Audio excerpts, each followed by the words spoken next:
Welcome to Ping Pong Dreams, where the sounds of the ball don't just echo on the table but resonate deep within the heart.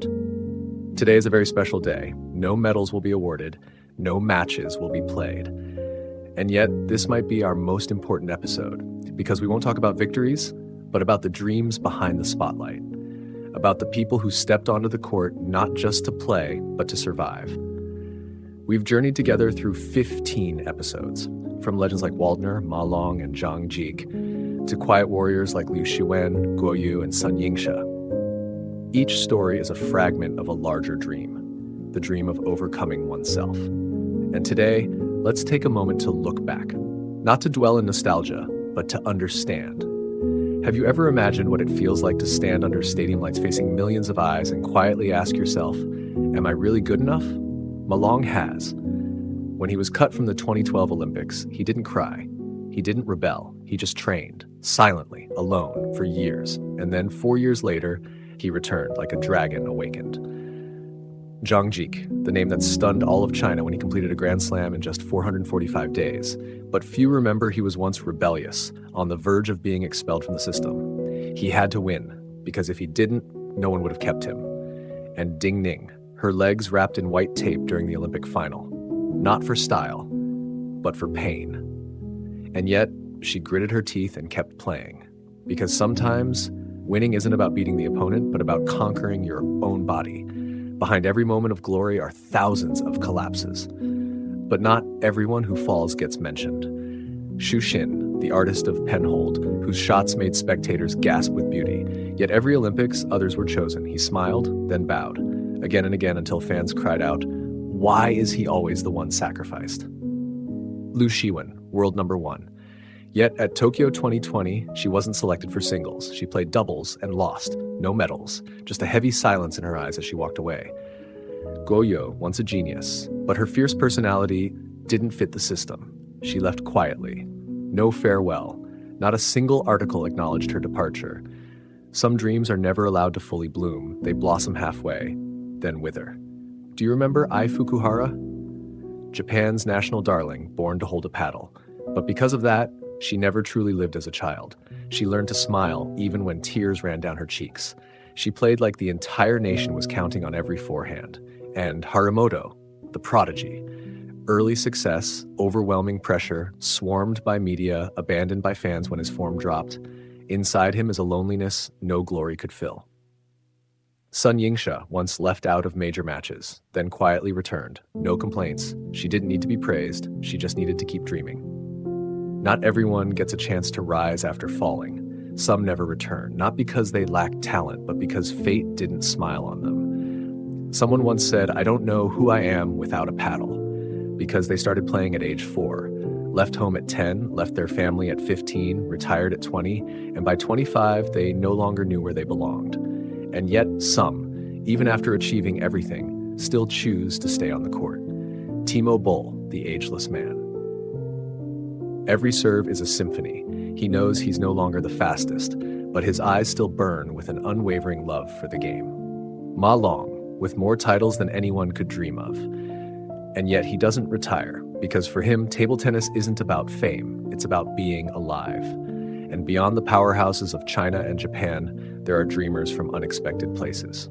Truls Möregårdh from Sweden made the World Championship final at 19. No one believed he could, but he did. Felix Lebrun, a French boy with no academy, no elite team, only passion, and he made the world stop and watch. Hugo Calderano, rising from the favelas of Brazil to become a world top 10 player, because dreams don't care about poverty. Table tennis has no borders, neither do dreams. By now you might be wondering, why do they compete?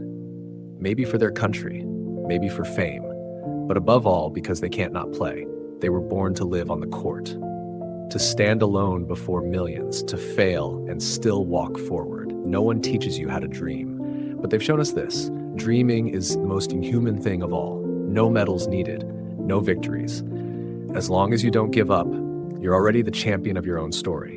And when the final light goes out, when the stadium is silent, when the applause fades into the wind, what remains is not the scoreboard, but memories. Memories of a road that once made them cry.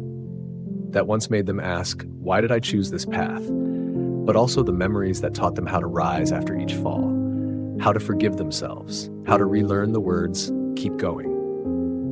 One evening, Ma Long sat alone for a long time by the edge of the practice court after a bad session. No one approached him. No one broke the silence. A friend from afar recalled, he wasn't angry, he didn't cry, he didn't speak.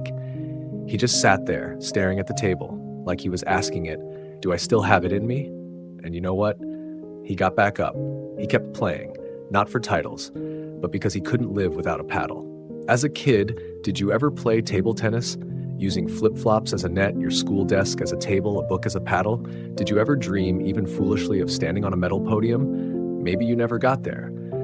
But somewhere inside, you're still living like a silent athlete, waking early, working hard, falling, rising again.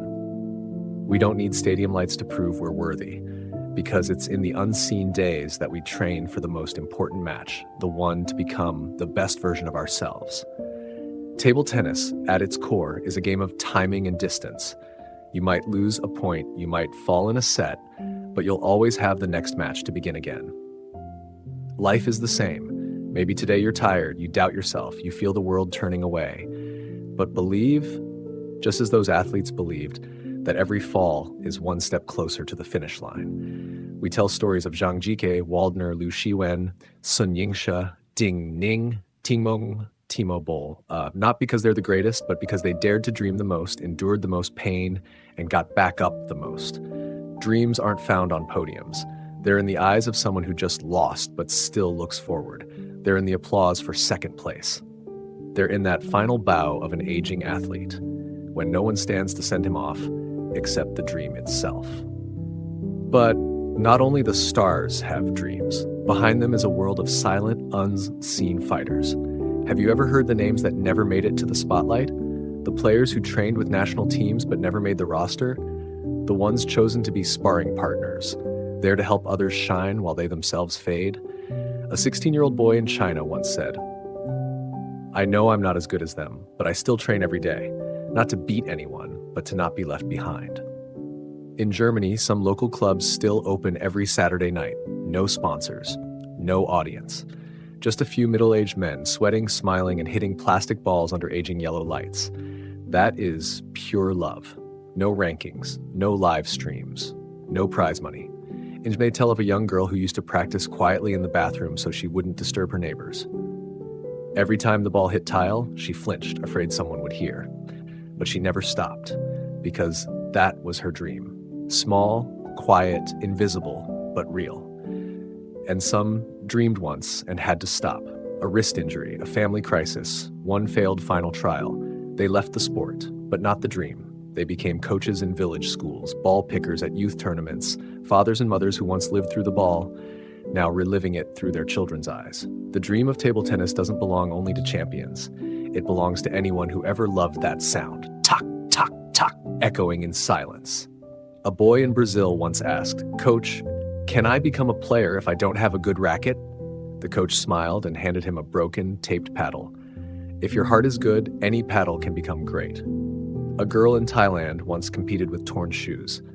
She won a match, then lost the next, but she bowed as she left the court. No one taught her that. It was her way of honoring the game and her own dream. And you, listening to this podcast, maybe you've never played professionally, maybe just in school or in a narrow alleyway, but if some part of you ever loved the light on the table, the thrill of a forehand, the freedom in the swing, then this dream is also yours. Dreams don't choose the most worthy. They choose those who dare to keep going. When you fall, no one may notice. When you ache, no one may care. But if you get up again and again, then even without applause, you've already won your match. Someone once asked, why pursue a sport with no fame, no money, no coverage? And the answer was, because it's where I found myself. Sometimes the real medal is the callus on your palm, the naps between training, the meals eaten alone on the locker room bench, and when the lights go out, what remains isn't a gold medal, but one question. Did I live my dream honestly? Have you ever dreamed? If yes, then you are one of us in Ping Pong Dreams.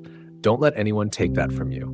Not because you'll be a champion, but because you dared to dream in a world that keeps asking why. This special episode ends here, but the story doesn't. Every one of these lives, grand or quiet, is a ripple in the ocean of flying balls. In the next episode, we'll meet someone new, a new heart, a new dream. Who knows? It might be yours.